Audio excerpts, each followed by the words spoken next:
Amis de la soudure par point, bonjour. Alors, il y a de ça déjà plusieurs années, je vous avais montré comment, en bricolant un transfo de micro-ondes, j'avais réussi à me faire un poste de soudure par point tout à fait acceptable, même si il était très rustique, dans la mesure où la commande se limitait à un simple bouton poussoir. Donc j'avais prévu depuis belle lurette de le terminer, de mettre un beau coffret, une belle électronique et tout. Et depuis, j'ai aussi trouvé en Chine des petits modules contrôleurs faits spécialement pour ça. Et honnêtement, bah voilà, on va dire pourquoi réinventer le monde. J'en ai donc pris un et je l'ai monté là dans un boîtier justement pour faire quelque chose de propre. Donc voilà, j'ai appelé ça CP00118. Alors il y a beaucoup de récup dans la mesure où ça c'est de la récup, le cache là c'est de la récup, enfin voilà, ça aussi, enfin voilà, moi j'essaie toujours de recycler, sachant que la face avant je l'ai fraisé dans un bout de plastique qui était un capot de PC je crois, de même que la tôle là qui sert au châssis est aussi récupérée je ne sais où. Alors voilà ce petit module. C'est un petit module qui nécessite une alimentation alternative par un petit transformateur. Donc là, voilà, le truc de 9 à 12 volts. J'ai trouvé ce petit transfo là qui traînait dans mes affaires. Alors il existe apparemment ce module avec 2 puissances de triac. J'ai pris le plus puissant. Je me suis même permis là de rajouter, vu qu'il y avait la place, un petit radiateur. Bon, je n'ai pas dit qu'il chauffe énormément, mais enfin, dans le doute, ça peut pas lui faire de mal. Et ce petit module, comme on va le voir, permet de régler en gros la durée de l'impulsion en nombre de cycles et la puissance. Et voilà, on peut y brancher une pédale pour le commander par pied, ce que je peux ici, enfin par pied ou par autre chose. Et j'ai aussi prévu une commande manuelle en appuyant là sur le bouton et un interrupteur marche-arrêt. Enfin voilà, c'est vraiment quelque chose de très simple. Sachant que là il y a 4 LED. Alors j'ai pas tout compris dans ces LED parce que il y a beaucoup de docs en chinois. Enfin d'après ce que j'ai compris, la première indique la mise sous tension. La seconde, status, mais est-ce que c'est statut de quoi? J'en sais rien. Trig, c'est pareil, c'est déclenchement, ça veut dire, mais déclenchement de quoi? Enfin, ces trois-là sont allumés. A priori, une fois que c'est démarré, il lui faut un certain temps pour que Trig se rallume. Donc en gros, ça veut dire un truc genre ready. Et PE, ça prouve que la pédale fonctionne, ça permet d'avoir une indication visuelle si on a des doutes sur le fait que...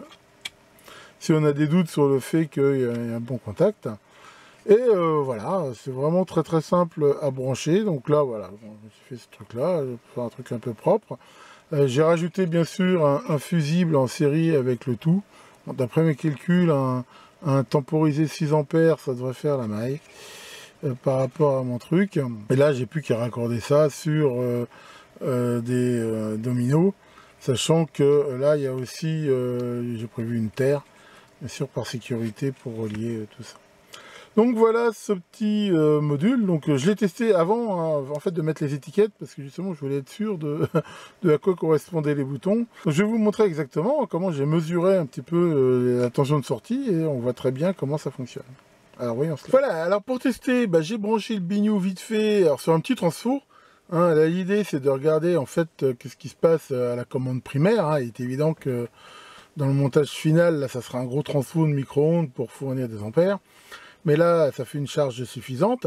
Et ensuite, j'ai utilisé une sonde différentielle, que je vous ai déjà montré, Mixig, sur un oscilloscope Mixig. Et justement, ça va nous permettre de voir un peu, en fonction des réglages, qu'est-ce que ça donne en sortie. Donc là, je mets en route le bignou. Voilà. Donc on peut voir là un certain nombre de LED. Donc si j'ai bien compris, il y en a une qui dit que c'est Power On. L'autre, je n'ai pas encore bien compris à quoi elle servait. C'est tout en chinois. Celle de tout à droite, c'est celle qui montre qu'il y a eu on appuie sur la pédale, là, ou sur mon bouton. Et vert, ça veut dire que c'est à nouveau prêt pour faire de nouvelles impulsions. Donc on va dire c'est ready. L'autre, à vrai dire, j'ai pas bien compris à quoi ça servait encore, mais enfin, je vais faire des recherches. Toujours est-il que là, on voit deux réglages. Un vert qu'on peut régler jusqu'à 50, démarrer à 3. Et un autre qui permet de régler de 99 à 30 à peu près. Alors d'après ce que j'ai compris, et on va le vérifier sur l'oscilloscope, le bouton vert, ça donne le nombre de périodes que l'on veut. En gros, combien de cycles on veut, donc des cycles de 50 Hz, donc des cycles de 20 millisecondes, combien on veut. Donc, en gros, en quelque part, c'est la durée en nombre de cycles secteurs. Et à droite, c'est la puissance. C'est-à-dire en fait quelle est à chaque cycle, quelle va être la quantité d'énergie qu'on va mettre dans le transfo, qui correspond en fait, hein, comme on va le voir, à un retard de déclenchement du trial. Alors pour voir ça, là par exemple, je me suis mis à une impulsion. J'ai réglé là mon oscillo, voilà, de façon à pouvoir se déclencher en single. Donc là, je suis à régler 1,30, c'est-à-dire au minimum. Et si on met en route, voilà, qu'est-ce qu'on peut voir? On voit qu'on a ici cette impulsion, donc le cycle positif-négatif, hein, donc ça correspond bien à un nombre de cycles total du secteur. Et on voit que l'impulsion est très courte. Si j'augmente la puissance, par exemple, là, je me mets à 50. Voilà, et je recommence. Allons-y, toc. Voilà, là, on peut voir que l'impulsion est déjà moins courte. Donc, ce qui veut dire que bah, voilà, l'impulsion dure plus longtemps, donc il y aura plus d'énergie dans le transfo. Voilà, d'ailleurs, on peut sans doute, là, si on veut, agrandir un peu pour bien voir. Voilà, donc là, maintenant, si je vais à fond, par exemple, donc là, je suis à 99, et je recommence toujours le mode single, impulsion. Voilà, là, on voit carrément qu'on a une impulsion quasiment complète. Alors, il a commencé sur la négative, donc il faudrait se mettre un petit peu plus là pour bien voir.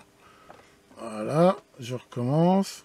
Voilà, là, on voit qu'on a quasiment une impulsion complète. Donc 99, en gros, c'est 99% de puissance. Hein, à comparer, encore une fois, là, si je me mets à 50, voilà, hop, et je relance le truc.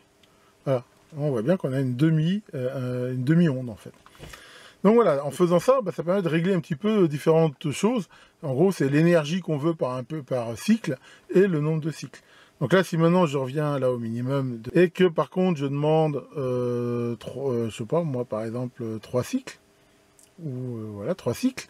Voilà, donc là je recommence. Voilà, on voit que là on a bien 3 cycles. Alors voilà, pour le coup, il va réduire un petit peu l'échelle si on veut bien voir. Voilà, là 4. Là on en a eu 4. En fait, en fait j'étais sur 4, c'est pour ça. Bon, après, il ne faut pas oublier que c'est un réglage analogique. Hein, donc là, voilà, là on voit bien que j'ai 4 cycles. Après, on peut en avoir beaucoup plus. Voilà, si par exemple j'en veux 10. Donc là, il faudra sans doute diminuer encore un petit peu l'échelle pour bien les voir. Ah, on va déclencher ici par exemple. Single. Tac. Et voilà. Là, on voit que j'ai bien 1, 2, 3, 4, 5, voilà, j'ai bien 10 cycles. Donc voilà, c'est grâce à cette sonde différentielle, on peut voir que ce petit système fonctionne très bien. Donc maintenant, il va falloir que je finisse mon boîtier, que je monte tout ça correctement dans le boîtier fini, et on pourra faire des essais, et je vous montrerai ça bien sûr sans faute. Voilà donc pour la présentation de ce CP0118, hein, qui n'est pas complètement terminé, mais qui maintenant voilà, est quand même assez proche de la fin. Il faut que je finisse le boîtier, que j'y mette des prises, et on va pouvoir faire de belles soudures par point. Je rappelle, hein, si vous voulez faire ce genre de mesure, que si vous voulez mesurer une tension non isolée galvaniquement du secteur avec un oscilloscope, il est indispensable d'utiliser ce qu'on appelle une sonde différentielle, soit, comme je vous ai montré, ces petits modèles, la Mixig ou autres, hein, qui sont vraiment très très bien, voire une que vous pouvez faire vous-même. Hein, je vous avais montré CP0096, où on pouvait éventuellement s'en faire une avec des prétentions un peu plus modestes, mais pour pouvoir faire ça en toute sécurité. Sinon, voilà, il ne s'agit pas d'utiliser une sonde x100. Enfin, voilà, je ne vais pas vous faire la vidéo là-dessus, mais faites-y quand même très attention. On n'a qu'une seule vie. Info, si vous n'êtes pas au courant, il va y avoir un très très gros changement au 1er juillet sur la TVA qui s'applique sur les biens qui arrivent, je veux dire, de pays extérieurs à l'Union européenne. Jusqu'à présent, il y avait un peu de tolérance, et surtout, en dessous, en gros, de 25 €, enfin, ça dépend un peu de ce qu'on achetait, en gros, exonéré de TVA. Donc ça, c'est fini.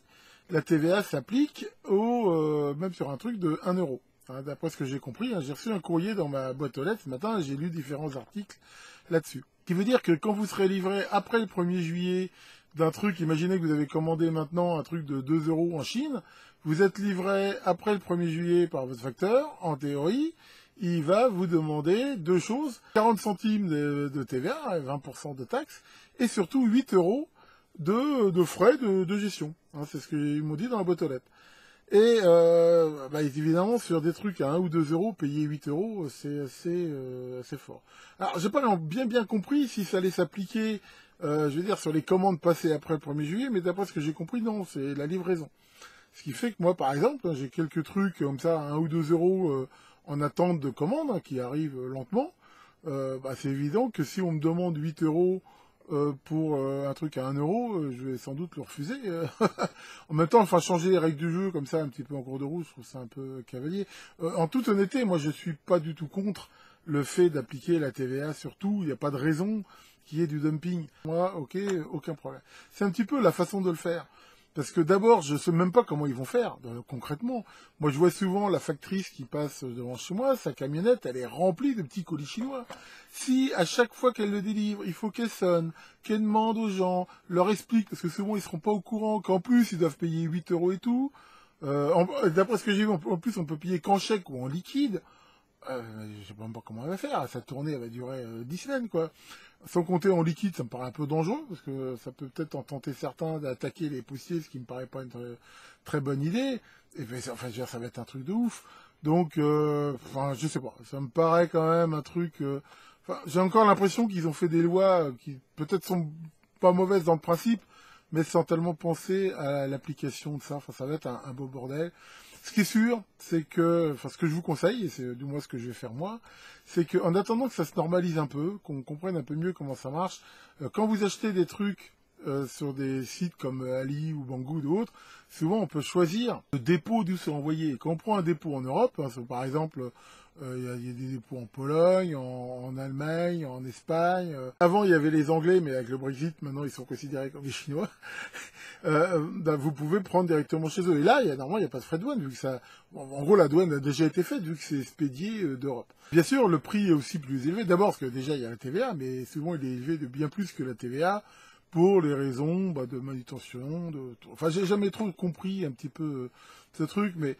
voilà, si vous commandez des trucs à partir de maintenant, honnêtement, mon conseil, qui vaut ce qu'il vaut, c'est de prendre que des choses achetées dans des sites directement en Europe, parce que normalement c'est pareil, c'est eux qui s'en occupent, donc sur Amazon, sur Cdiscount, sur des trucs comme ça, ou alors, en effet, en spécifiant bien de prendre des dépôts en Europe, ce qui vous évitera sans doute d'avoir à régler ces problèmes de douane. Mais honnêtement, dans la pratique, je me demande un petit peu comment tout ça va se mettre en place. Maintenant, c'est sûr que de manière générale, ça va augmenter les prix. Et de toute façon, les prix vont exploser, d'après ce que j'ai compris de manière générale.